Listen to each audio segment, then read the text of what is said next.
حاضرات کی حقیقت کیا ہے؟ چور، گم شدہ چیزیں، بچہ یا جادو؟ واقعی حاضرات سے معلوم ہو جاتا ہے؟ کیا حاضرات سے پتہ چلتا ہے کہ کس نے چوری کی، میرا بچہ گم ہو گیا کہاں ہے؟ کیا چھپے ہوئے خزانوں کا پتہ لگ جاتا ہے؟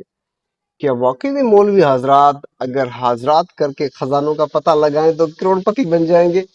انہیں کیا ضرورت ہے کہ وہ کسی کے بچے ڈھونڈتے پھریں، کسی کا سامان گم ہو گیا، کسی کا موبائل گم ہو گیا، کسی کا بٹوا گم ہو گیا؟ مولوی کو کیا ضرورت ہے؟ وہ تو دیکھے کسی کے ناخون میں، دودھ میں دیکھے کہ واہ بھائی یہاں تو خزانہ چھپا ہوا ہے، وہ خزانہ نکال لے۔ تو اسے کیا ضرورت ہے وہ سر مارتا پھرے کہ بھائی کسی کا موبائل گم ہو گیا ہے، کسی کے پیسے گم ہو گئے ہیں، کسی کا چھلا گم ہو گیا ہے؟ تو حقیقت کیا ہے؟ آئیے دیکھتے ہیں اس ویڈیو میں کہ حاضرات کیا ہے اور کس طرح سے کی جاتی ہے۔ السلام علیکم، میں عامل ساتھی سہیل احمد ماچھی۔ اگر آپ کے گھر میں چوری ہو جائے گی، کوئی قیمتی چیز گم ہو جائے یا خدا نخواستہ کوئی بچہ لاپتہ ہو جائے تو اکثر لوگ فوراً کسی نہ کسی ایسے شخص کے پاس جانے کا مشورہ دیتے ہیں جو کہتا ہے میں حاضرات کر کے سب کچھ بتا دوں گا۔ کوئی کہتا ہے ناخون پر حاضرات ہوتی ہے، کوئی دودھ میں دیکھ کر بتاتا ہے، کوئی پانی کے برتن میں دیکھ کر بتاتا ہے، کوئی آئینے میں دیکھ کر بتاتا ہے، کوئی کسی بچے سے کہلواتا ہے کہ اس سے سب کچھ نظر آ رہا ہے۔ لیکن سوال یہ ہے کہ کیا واقعی ایسا ہوتا ہے؟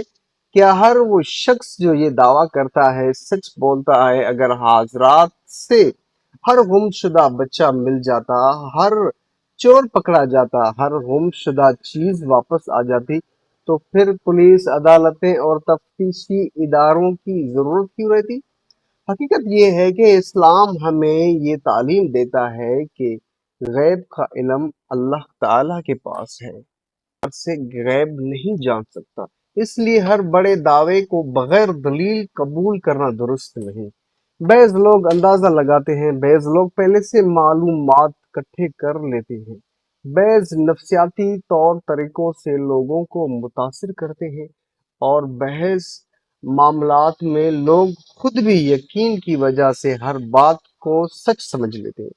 اگر آپ کا بچہ گم ہو جائے، سب سے پہلے متعلقہ اداروں کو اطلاع دیں، ہر ممکن عملی کوشش کریں، اور ساتھ ہی اللہ تعالیٰ سے دعا کریں۔ اگر کسی کو جادو یا نظر بد کا شبہ ہو تو قرآن کریم کی تلاوت کریں، مسنون دعائیں اور سورۃ فلق، سورۃ ناس، آیت الکرسی کی تلاوت کریں۔ یہ ویڈیو میں نے کسی کی دل آزاری کے لیے نہیں بنائی، بلکہ صرف یہ یاد دلانے کے لیے ہے کہ دین میں عقیدہ مضبوط ہونا چاہیے اور ہر دعوے کو تحقیق کے بغیر قبول نہیں کرنا چاہیے۔ اگر آپ بھی کبھی حاضرات کے نام پر کسی ایسے واقعے سے گزرے ہیں تو اپنا تجربہ کمنٹس میں ضرور لکھیں تاکہ دوسرے لوگوں کو بھی اس سے سبق حاصل کر سکیں۔ اللہ تعالیٰ ہمیں حق سچ سمجھنے اور اس پر عمل کرنے کی توفیق عطا فرمائے۔